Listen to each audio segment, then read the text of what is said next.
Assalamualaikum warahmatullahi wabarakatuh. Perkenalkan, saya Ina Permatasari dari semester 3C. Di sini saya akan mereview jurnal karya Ibu Sri Endah Wahyuningsih yang berjudul Pelindungan Hukum Terhadap Anak sebagai Korban Tindak Pidana Kesusilaan dalam Hukum Pidana Positif saat ini.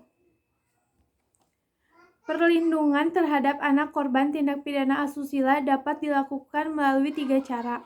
Yang pertama, menghukum pelaku tindak pidana asusila kepada anak dengan sanksi pidana yang berat sehingga tujuan pemidanaan dapat tercapai berdasarkan ketentuan undang-undang. Yang kedua, dengan memberikan ganti kerugian kepada anak korban tindak pidana asusila dengan cara pemberian restitusi yang dibebankan kepada pelaku tindak pidana asusila tersebut. Dan yang ketiga, dengan melakukan rehabilitasi terhadap anak korban tindak pidana asusila.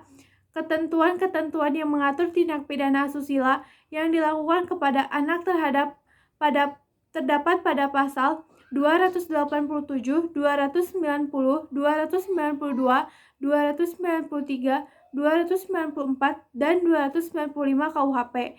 Pasal 81 dan 82 nomor 23 tahun 2002 Jumto Undang-Undang nomor 35 tahun 2014 Jumto Perpu nomor 1 tahun 2016 tentang perubahan kedua atas Undang-Undang nomor 23 tahun 2003 tentang pelindungan anak, dan apabila korban termasuk dalam lingkup rumah tangga maka berlaku juga ketentuan pada pasal 46 dan 47 Undang-Undang nomor 23 tahun 2004 tentang penghapusan KDRT serta Undang-Undang nomor 31 tahun 2014 tentang perlindungan saksi dan korban.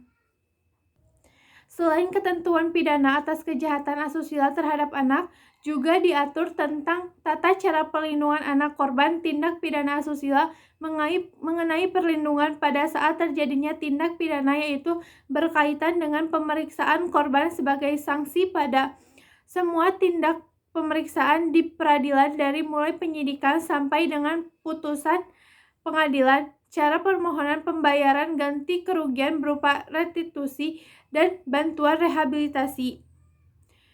Ketentuan mengenai hal tersebut diatur dalam KUHP dan juga peraturan undang-undang lainnya, terutama Undang-Undang nomor 13 tahun 2006 sebagaimana diubah dengan Undang-Undang nomor 31 tahun 2014 tentang perlindungan saksi dan korban. Kemudian mengenai tata cara pemberian restitusi dan bantuan rehabilitasi diatur sendiri dalam PP nomor 44 tahun 2008 tentang pemberian kompensasi, restitusi, dan bantuan kepada saksi dan korban. Meskipun Undang-Undang nomor 13 tahun 2006 telah diubah dengan Undang-Undang nomor 31 tahun 2014, namun sebelum ada PP tentang pelaksanaan undang-undang yang baru, maka PP nomor 44 tahun 2008 masih tetap diterapkan sepanjang tidak bertentangan dengan undang-undang yang baru.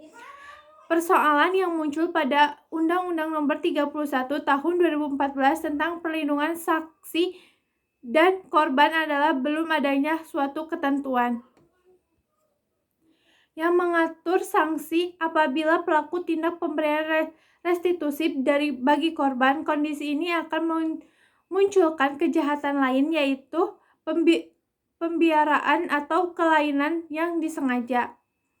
Adapun dalam RUU KUHP pemberian Februari 2015, pasal-pasal terkait dengan delik-delik atau rumusan tindak pidana yang terbesar di banyak undang-undang di luar KUHP telah coba untuk ditarik dan disatukan kembali atau absorpsi, khususnya terkait dengan delik yang dapat digunakan untuk menjerat pelaku tindak pidana asusila terhadap anak, yaitu dalam bab 16 tentang tindak pidana kesusilaan dan bagian keempat tentang zina dan perbuatan cabul, dan bagian kelima tentang tindak pidana perkosaan dan perbuatan cabul, yaitu pada pasal 484, 87, pasal 488, pasal 490, pasal 491, pasal 492, pasal 493, pasal 494, pasal 495, pasal 497 yang dapat digunakan untuk menjerat tindak pidana asusila terhadap anak di bawah umur. Sekian yang dapat saya sampaikan. Wassalamualaikum warahmatullahi wabarakatuh.